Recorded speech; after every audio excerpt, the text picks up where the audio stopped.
In this video, I'll discuss 5 things you need to know before heading off to teach abroad. Not only will these tips save you time, stress, and even a bit of money, but they'll also make your travel and social life abroad a whole lot smoother. Plus, if you stick around to the end, I'm going to share a special bonus that I promise will transform your classroom experience into one your students absolutely love.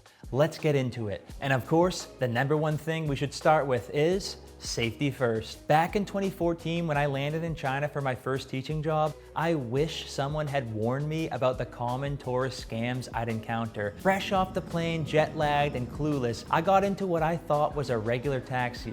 Turns out it was a black taxi, no meter, no regulation. And by the time we got to my destination, I was out nearly $50 US for a ride that should have been $5. So if you're planning to travel or move abroad, the number one tip I can give you is this. Look up the most common local scams before you go. A little research can save you a lot of money and stress. Now, if you're the kind of person who likes to be extra prepared, travel insurance is a great safety net. It can cover everything from medical bills to lost luggage and even losses due to flight delays or cancellations. You may never need it, but if you do, you'll be glad you had it. And if you're the doomsday prepping type, having an evacuation plan is smart too. Sure, it's pretty unlikely the world will end. I hope.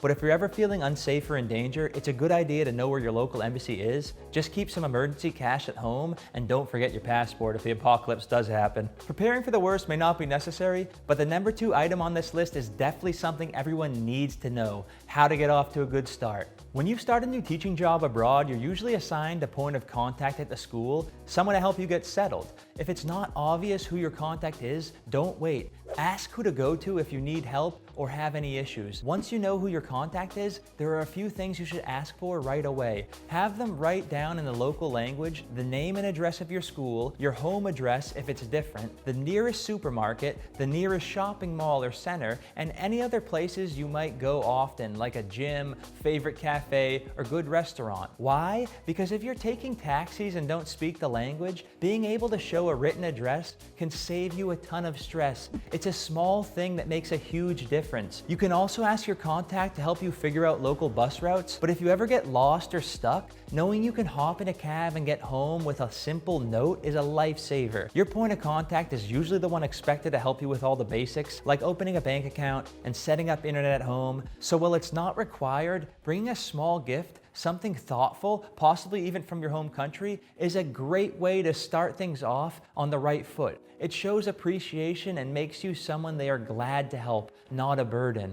Another thing they can help with, getting a local SIM card or phone, and more importantly, teaching you how to buy more data when you run out. If this is something done in a store, ask them to write out a sentence you can show the shopkeeper next time. An easy fix for the language barrier. If you're lucky, your contact might even know someone with an extra phone lying around. At my first job, the headmaster lent me a smartphone that I used for 2 years, which saved me a few $100s. And once you get a working phone, make sure to download a good translation app. It'll seriously level up your experience by helping you to better connect with locals and take part in more of what the culture has to offer. Getting a deeper understanding of your new country's culture is one of the best benefits of teaching abroad. Since you're not just passing through the country as a tourist, you're living in it day in and day out. And yes, that comes with a lot of navigating day-to-day challenges, which is exactly what tip number 3 is all about. How to overcome culture shock and fatigue. When you first arrive in your new country, there's a rush of excitement, possibility, and adventure. But over time, those feelings start to fade, and that's when culture fatigue sets in. Now let's clear something up. Culture fatigue creeps in slowly. It's the emotional exhaustion that builds up from constantly adjusting to new customs, language, and daily routines. Culture shock, on the other hand, is that immediate hit of confusion and stress when you're suddenly surrounded by a completely different culture. To prepare for culture shock, it's important to stay open-minded. When I first moved to China, a veteran TEFL teacher gave me some advice I never forgot. She told me, if someone sounds like they're yelling at you, they probably aren't. Chinese speakers often use different tones that sound harsh to foreigners, but it's just how they communicate. That tip saved me from a lot of misunderstandings. Instead of jumping to conclusions, I learned to take a step back and remind myself different doesn't mean wrong. Also, keep in mind, just because there's an old saying, when in Rome, do as the Romans do, you don't actually have to accept everything you're offered. If someone serves you a dish you're not comfortable with, it's totally fine to politely say, no thank you. You don't have to fake it, but don't insult either. Respect goes both ways. Now let's talk about how to deal with one of the bigger problems teachers living abroad end up facing, and that is culture fatigue. Since the entire issue stems from emotional exhaustion built up from constantly dealing with the unfamiliar, it's important to remember while you're packing for your new life to bring some comforts from home. Pack a few books you've been wanting to read, download your favorite shows, bring that video game you love, or stuff your suitcase with your favorite snacks. Whatever helps you relax. These little things can make a big difference when you're feeling out of place. Another great tip, find your happy place. For me, it was a movie theater at the local Wanda Plaza Mall that showed Hollywood movies in English. And for those 2 hours, I felt like I was right back home. Plus, there was a McDonald's right outside, a total bonus. Those movie nights became my reset button. And that's the key. Find something familiar you can turn to when things get overwhelming. When you're feeling low, give yourself permission to chill. Watch a show, eat something comforting, and when you're ready, get back out there. Reignite that curiosity you had when you first arrived. Try a new restaurant, explore a different part of the city, or even plan a weekend trip. And don't underestimate the power of talking to people back home. A quick video call with friends or family can be exactly what you need. And most of the time, you'll find that not much has changed and the life you left behind is still there waiting for you. But more than anything else, the most powerful way to overcome cultural fatigue is what the number 4 thing on our list is all about: how to create a fulfilling lifestyle.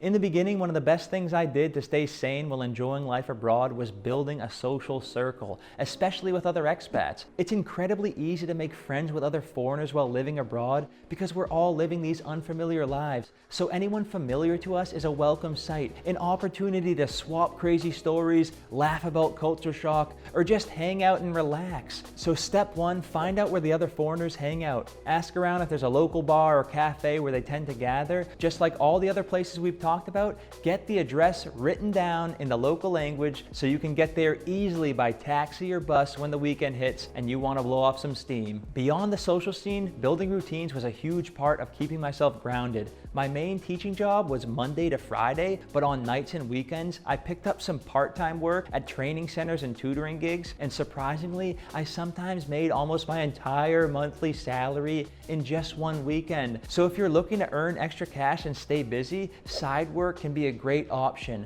Another big game changer, joining a gym. I signed up at the gym near my apartment, and not only did it help keep me active and structured, but it became a social hub. I met tons of locals there, and one of them, a guy who spoke fluent English, became one of my closest friends. Through him, I got introduced to a whole group of guys at the gym, and some nights after workouts, we'd all go out to great authentic local restaurants that I would have never experienced otherwise. Those nights laughing and eating together after being welcomed into their circle became some of the best memories of my entire time living abroad. If there's one piece of advice you take from this video, let it be this: make the effort to connect with locals. It'll open doors to experiences and friendships that you just can't get any other way. A perfect way to connect with locals is by going to language meetups, sometimes called English corners, which are informal gatherings where locals come to practice English and meet foreigners. It's an easy and fun way to make connections. You can also look for sports teams, hobby groups, or any kind of meetup that aligns with your interests. And here's something that'll elevate your experience even more: learn the local language. Whether it's an online course or in-person classes, consistently learning the language opens up a whole new layer of connections. It makes everyday life easier and more meaningful, because in the end, the best parts of living abroad aren't just exploring new places, they're about building relationships, immersing yourself in the culture, and finding a rhythm in a life that once felt foreign. Now, for those who are interested in exploring new places, the final point in the series is all about that. Number 5. How to fast track your travels. Looking back, I wish I had taken more advantage of all the travel opportunities during my first year teaching abroad. About a month into my first school year, there was a full week off for the national holiday, but I didn't go anywhere. I just stayed in my city. And while it wasn't a bad experience, looking back years later, I realized what a golden opportunity I missed out on. The truth is, making travel plans can feel overwhelming at first, especially when you don't even know how to book a train ticket. And to make things worse, I was constantly caught off guard by holidays. holidays. I'd show up to an empty classroom only to find out we had the day off. But here's how you can avoid that. Ask your point of contact right at the beginning of the school year for a list of all upcoming holidays. Then take the extra step. If there are places you know you want to visit, ask for help booking tickets in advance, because once the holidays start, it's a lot harder to find someone available to help. Also, don't skip out on group outings. A lot of schools organize trips for their teachers. These are fun and easy ways to explore and see more of the country, and lunch is usually included as a plus.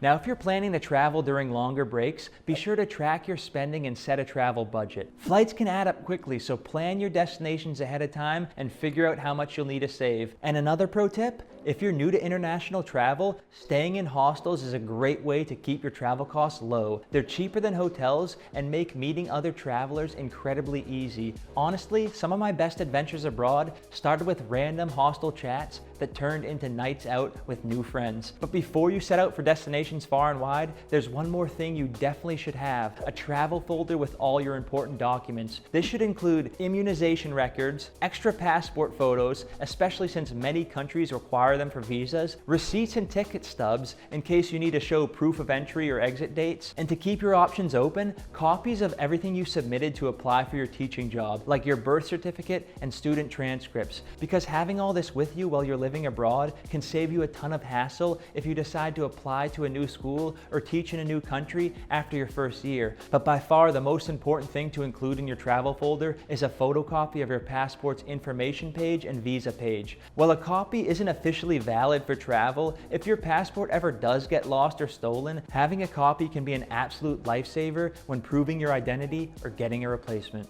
Now, before we get to the special bonus, I want to reassure you that although living abroad may come with its challenges, it will be one of the best experiences of your life. So if you found this video helpful, share it with someone you know starting their journey teaching abroad. And make sure to subscribe to TEFLspot on YouTube for more Teach Abroad life hacks and classroom resources. Now, let's talk about that bonus I promised.